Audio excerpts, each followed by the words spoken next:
Hello everyone, my name is Al-Abbas Khalil and I'm one of the lab instructors for CMPS 29 in this fall semester.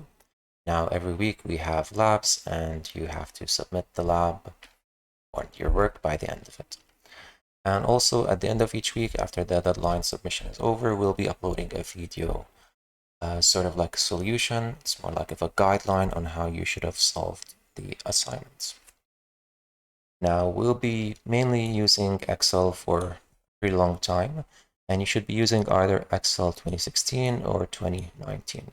Now, if you don't have Excel or if you have an older version, all you have to do is go to Google, hey, how to install Office 365, because Office will include Excel and more applications to use. So you can see this link, support.microsoft. If we open that, you'll see a list of instructions on really explaining what you should do. So make sure you can go over that. But really the gist of it is this link, you will open it. Make sure you're signed in on Outlook to your AUB email. So once you open that, it'll see this link. All you have to do is, hey, install Office. An executable will download and make sure you run that. Then you'll have downloaded the latest version of Office, which includes Excel, PowerPoint, Word document, a whole bunch of stuff. So make sure you do that before the next lab. Now, again, make sure you also submit it by the end of each lab session. So for example, one lab session is on Monday at 12 p.m. and it ends at 2 p.m. So really, by the end of that lab at 2 p.m., you should submit your work. Okay, now since this is actually the first lab, there's not a lot of big ideas to explain. This is more of just going through the motions of Excel so you can get a bit more familiar with it. But for the first lab, hey, how can you create Excel? There's two ways.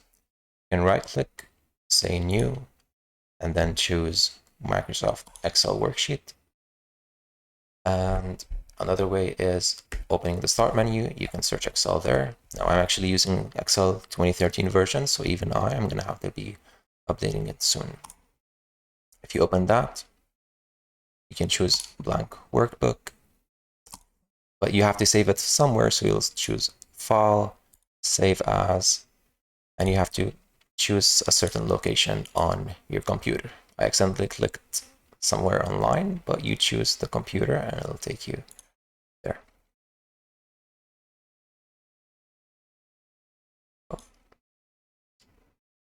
Okay, so computer, browse, then you choose somewhere like on your desktop, etc.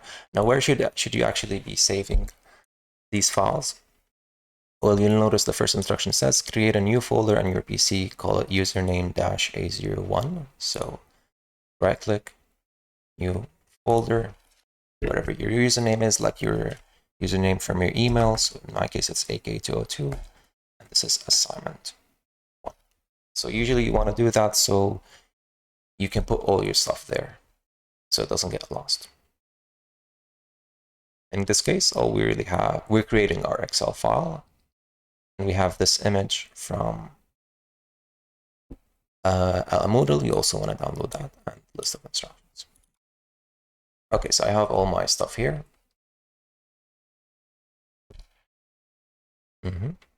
Download the picture, we did that. Open Excel, we saved it. And we also want to save Excel as our username. So that'll also be AK202 assignment. Again, it's not literally a username and it's not AK202. Make sure it's your own username from your email, whatever that is. Okay, renaming the first sheet to auction. Actually, have to open it. So you'll notice there's sheet 1 and we can add up as many sheets as we want. We'll just rename the first one to auction.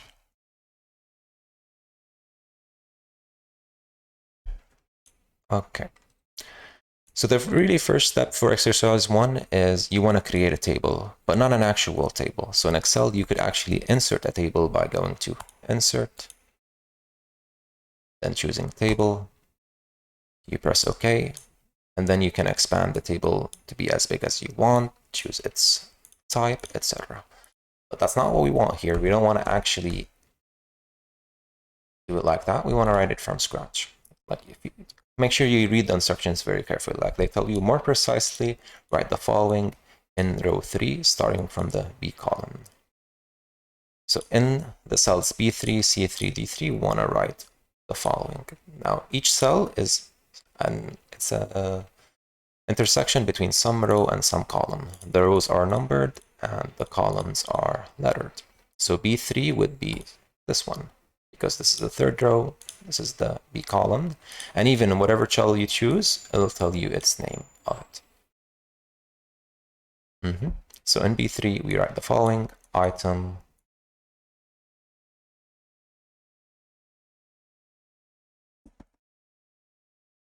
quantity, category, etc. You get the idea.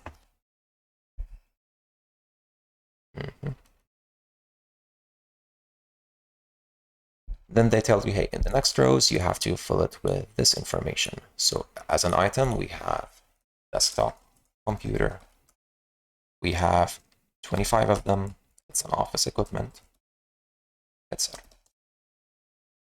Now you'll notice here I don't have enough space. That's fine. You can grab, so if you hover between the B and C column, you can increase the width of the cell, or you can just double click it and it'll auto size it for you.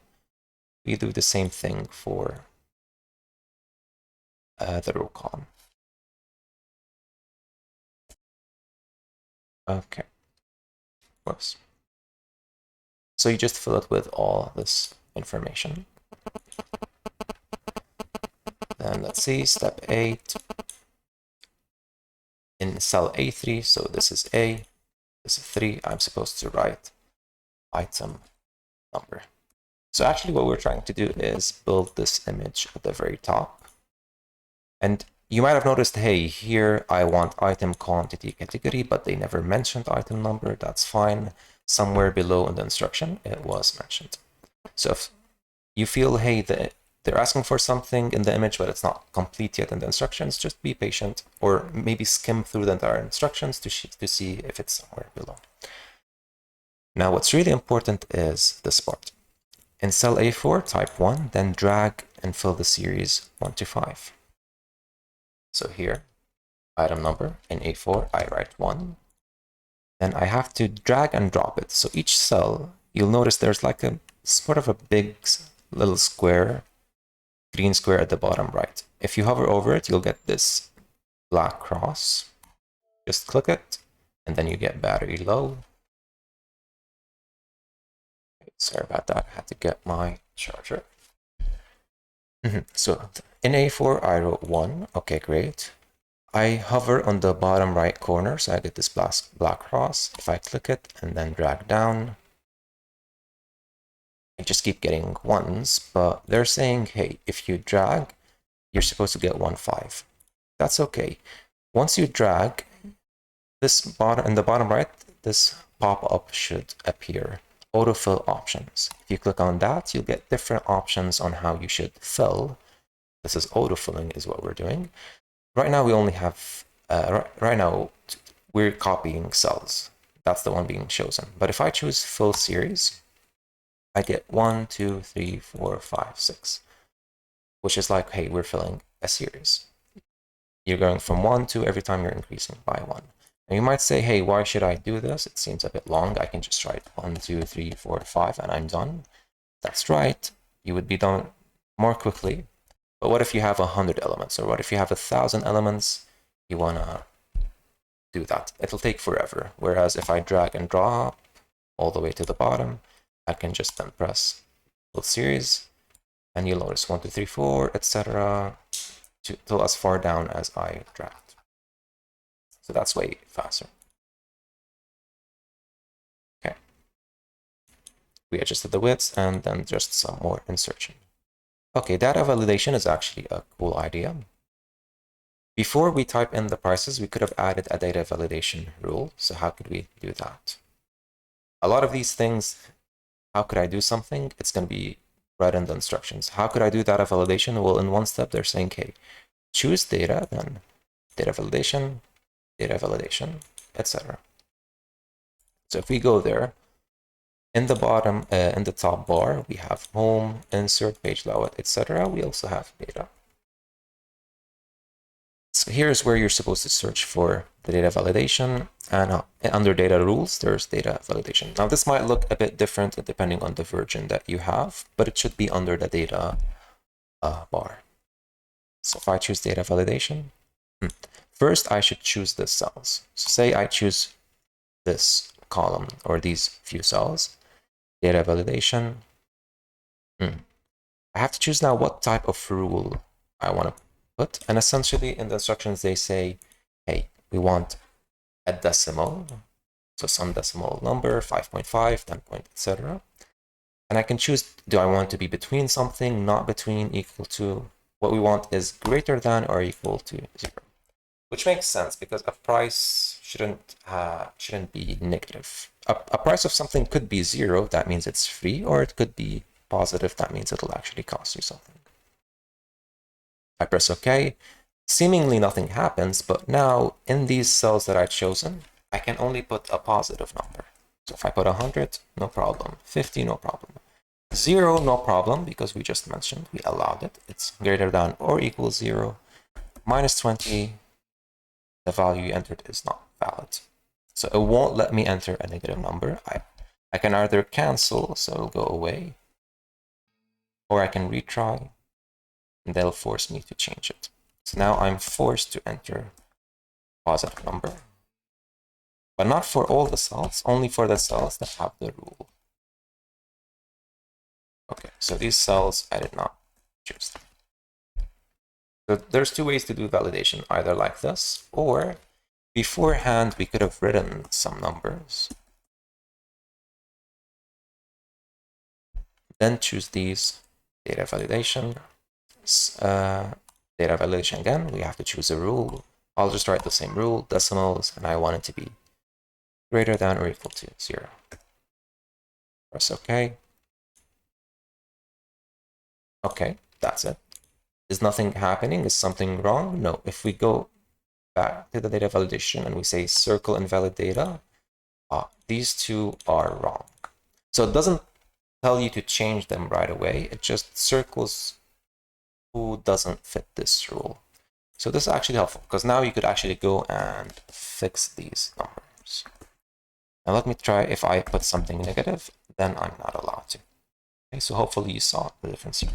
If you do it on some empty cells, you aren't allowed to break the rule, which in this case is you can't put negative numbers. If you apply it to already existing cells, it'll tell you which cells are invalid. And of course, you can't modify them to be negative. Like I can't change something to be negative either. So that was data validation. Now, in the formatting, I won't dive into details here because, again, it should be pretty straightforward. You're changing the font color of something. So in the home, this is mainly the tools that we'll be using under font, either the font color, the filling, maybe you'll change the borders of something. So I'll change the border of this. I'll go to more borders. So say I want thick outline and I want, just that, a thick outline. I get a thick outline all around it. Or say I choose this area or borders. I want a thick outline. Then I change the color and I say I want a blue inside. And actually make it dotted inside. So if you actually want to change the color of something, first you choose the color, then you choose the area. Press OK. Black outline and then dotted inside blue. There are also some other ideas like merging and centering, like, hey, I can grab these three, or first of all, let's say I grab these 3 cells, merge and center them. Now, like, they're just like one big cell.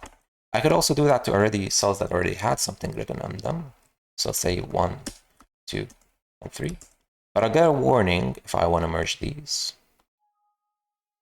Merging only keeps the upper left cell. So if I press OK, only the left cell stays. So 2, 3, they're gone forever. Now you can press Ctrl Z to undo what you did. But if you do that change and say you close your Excel and you come back, your changes are gone. Or your changes are permanent, so whatever you did before is gone. So be careful with the merging and centering. Okay, what is orange accent to? What is this color? Well, with the colors, you can hover over them for a little bit and you'll get a description. So if I hover here, this is red accent, lighter 60%. This is just light blue. Orange accent 6, darker 25%, etc. Even with the borders, not necessarily borders, yeah, we have in the fill. So fill is more like we're filling the background. It's this thing. I can go and put more instructions or more details. Say I want to fill.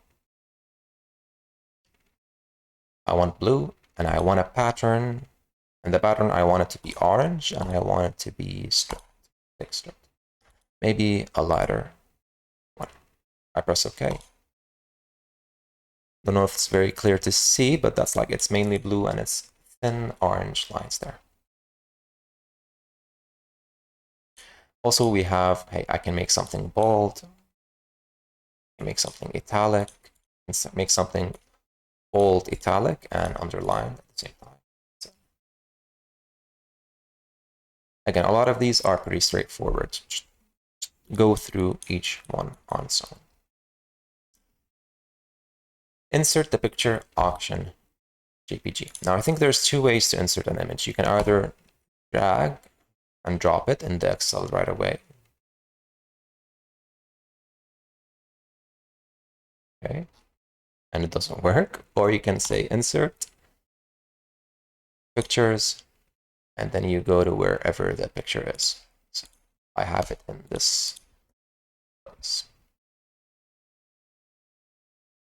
Here it is. Okay, so apparently you cannot drag and drop, or maybe it's just not working. Now you're gonna have to go through insert, etc., to put an image in your Excel file. What else do we have? Autofilling. So the second exercise is mainly like redoing. So if exercise 1 was just a bunch of steps teaching you how to format, how to write, etc., exercise 2 was more like, okay, you know the stuff, now you should actually just apply it to do the following. Like now they give you an image and they tell you, hey, do this. They don't give you a lot of explanation, just you know how to format, you know how to write, you know how to do bold, italic, you know how to do borders, just do it. Okay, but the interesting idea in exercise 2 is the actual title, which is autofill. So for example, by the way, we already did autofilling with the numbers here, but it turns out it's not just numbers. You could also, there are some things predefined in Excel, like dates or names of the days of the week. So I have here Monday. I can drag and drop it. A bit too much there. Let's try that again. What comes after Monday? Tuesday. What comes after Tuesday? Wednesday, etc. Until finally we reach Sunday. Then the sequence or the series starts repeating again from Monday till Sunday, and so on. Okay, it's similar to the series that we did here, but here the information or the quality, the characteristic was each number is 1 bigger than the number before it. 3 is 2 plus 1, 4 is 3 plus 1, etc. Here it's more on days, and those days could be abbreviated, like Monday. Same thing, we could have month, February abbreviated, what comes after that, and so on. There are some things that are predefined, like first quarter. Usually the year, they split it into 4 quarters. So a business might see, hey, in each quarter, how much profit did we make? So first quarter, second, third, you'll see like it'll give you a prediction of what's going to happen. Fourth, the sequence is over. Now we begin again. First, second, etc. So here and here, it gets repeated. You could start again. We could have started by the third quarter. it'll just start from there. So third, fourth, then first, second, fourth, and so on. So autofill is a really cool idea. We could also have it in time. And right now I've only been doing it vertically, but you could do it horizontally. Actually, in the exercise, they asked you to do this stuff all horizontally. And we can do it for time.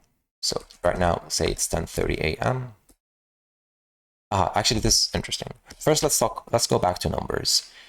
If I write here 50, I get the time because I already chose the time again. So I have to change it back to general. So what happened, the reason that this thing just happened, I wrote a time. So now the type of this cell is a time. So even if I delete it and I write some wacky number, it's still gonna try to give me some time of the day. So I'll just change its type back to 50. Okay, so what we were doing here.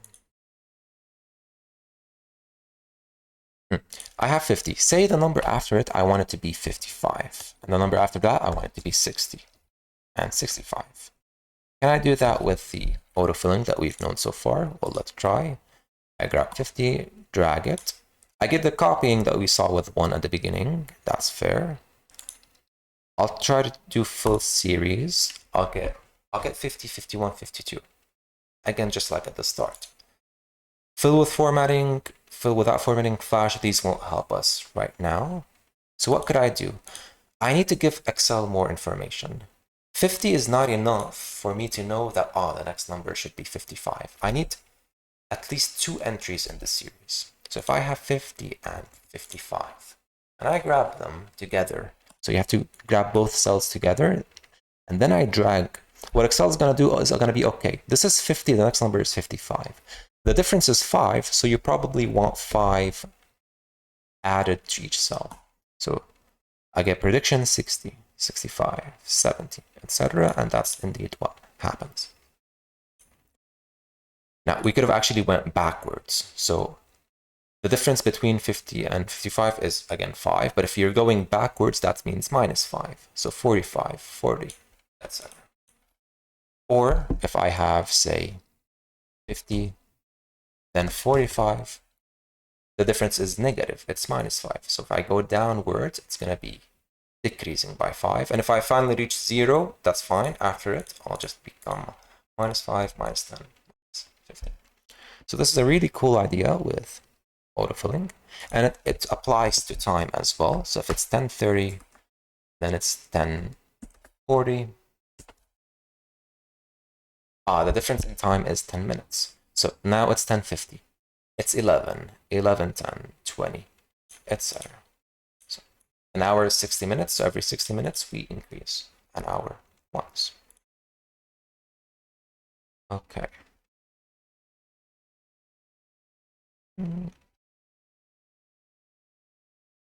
Now, for the actual month and year part, so you were supposed to write some month and some year. When we try to autofill or fill that, we get different options. And actually, depending on what you're autofilling, you get different options. So with time, when I press here, I might get something different than if I'm autofilling with numbers. So say just this number, 150. If I drag it, there might be different options. Actually, with month, let's grab Tuesday here and fill it.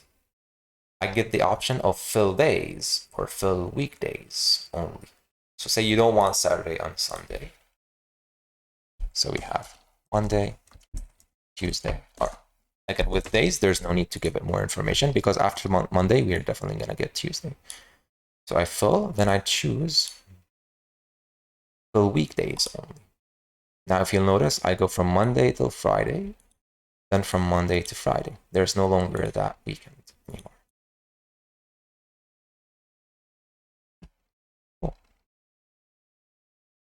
Same thing for dates. You can choose full years, full month. So let's try that. It's 31, October, 21. you'll notice it's increasing day by day. So with a date, okay, just like numbers, we were increasing one by one. Here we're increasing day by day. But say I want to increase month by month. So fill months, 31st of October, 30th of November. Or I could choose fill years. So 31st October of 21, 31st October of 22, etc. I wonder what would happen with February. If we chose a leap year, so a year that had February 29, what's a valid year for that, actually? Say leap year. It's 21. We should know this. It's 2022, a leap year. Okay, 2024 is a leap year. Great, let's try that. So 2024 or 29 February in 2024 should be a valid date. And yes, it does get validated. Where if I had chosen 29 February 23, that's not a date, that's a text. Like notice the difference here.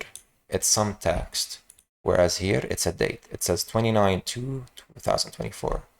Here it only says 29 February 23. It's literally just some text. If you autofill this, there's no date option. It's literally just text. But it is increasing the supposed year because it's just a number. Perhaps. Okay, but back to this leap year. I'm gonna autofill it. Then I'll say fill years. Aha, interesting. 29 February, 28 February, 29 February. So for the leap years, it actually chose 29. So that's a cool thing that Excel just did. Okay. I think we covered all the ideas. With autofilling, it's going to be really important for the future, especially when we talk functions, take functions, and etc. But yeah, again, this lab was more like getting you comfortable with Excel before we can really do the interesting stuff. Even though autofill is pretty interesting and we're going to be using it pretty much. The last thing I guess I'll say is just be careful with what we ask. Like here, if you'll notice, this text is actually italic. It's not just bold. So be careful with this stuff. Okay. And like for the colors, should I choose this exact sort of color when I'm filling? Just get it as close as possible. Like this looks like an orange to me, or a reddish orange. So choose something similar to that. Don't just choose blue or whatever. If you have difficulty seeing colors, or if you're colorblind, of course, just choose whatever you're able to see and just let us know about your situation. Okay, I guess that's gonna be it for this lab, and I'll see you in the next one. Goodbye.